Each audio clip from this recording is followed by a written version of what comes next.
Good morning, everybody.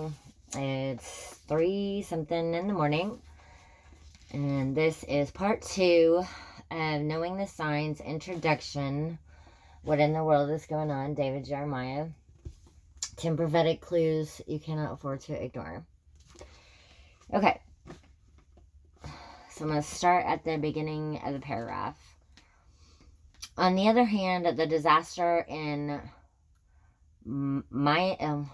I have no idea how to say that. Myanmar.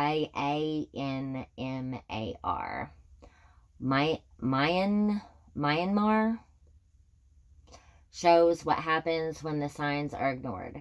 As early as 6 days before Cyclone Nargis made landfall, Myanmar officials were notified of the potential for a large-scale storm. Throughout the next several days, as the storm intensified and took direct aim at the country's heavily populated delta, the ruling military junta received regular weather updates and warnings. Even with the increasing urgency of these warnings and the obvious signs in the intensely churning sky, the government issued no warnings and ordered no evacuations. Their failure left the people at the mercy of the 160-mile-per-hour winds and 12-foot storm surges. The result? Several weeks later, with the number of dead and missing already totaling more than 78,000 and with more than 2.5 million left homeless, global relief teams remained poised to deliver food and supplies, but for political reasons were denied entry into the country.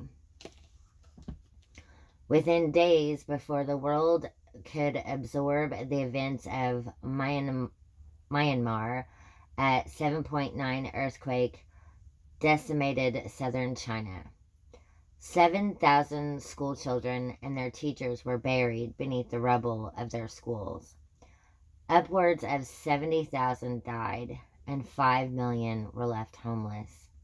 Scores of powerful aftershocks continue to threaten further destruction and hamper rescue efforts. China tested her new friendship agreement with Japan by requesting that they send their crack rescue teams to supplement the 130,000 military personnel already mobilized by China. One aftershock that no one anticipated was China's request for aid from Taiwan. Long considered a renegade,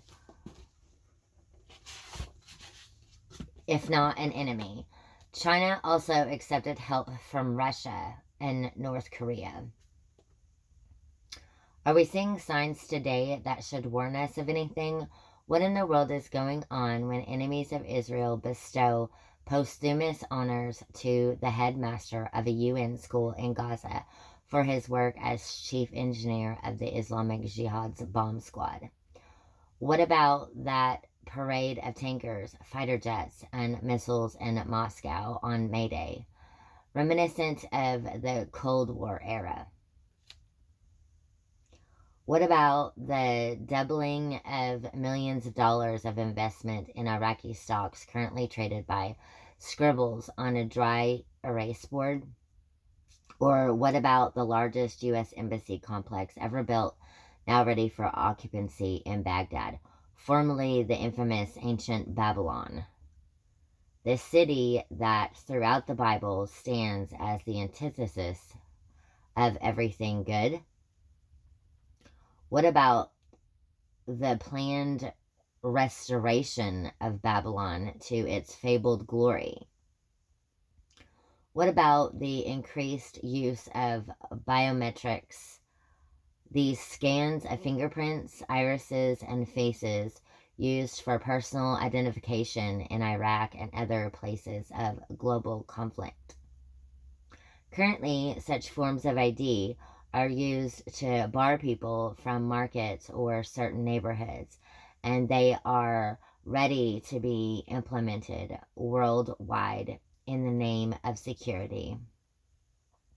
When you hear these reports, do you find yourself thinking, what in the world is going on?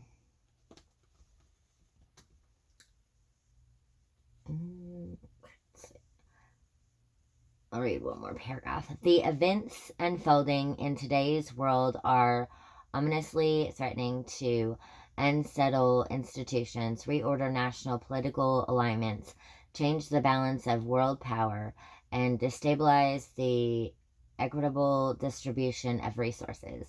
People everywhere are beginning to live in a state of fear and anxiety. Serious people are asking, if these things are happening today, what will the future be like for my children and grandchildren? Do current headlines give us any signs about what is coming next? Okay.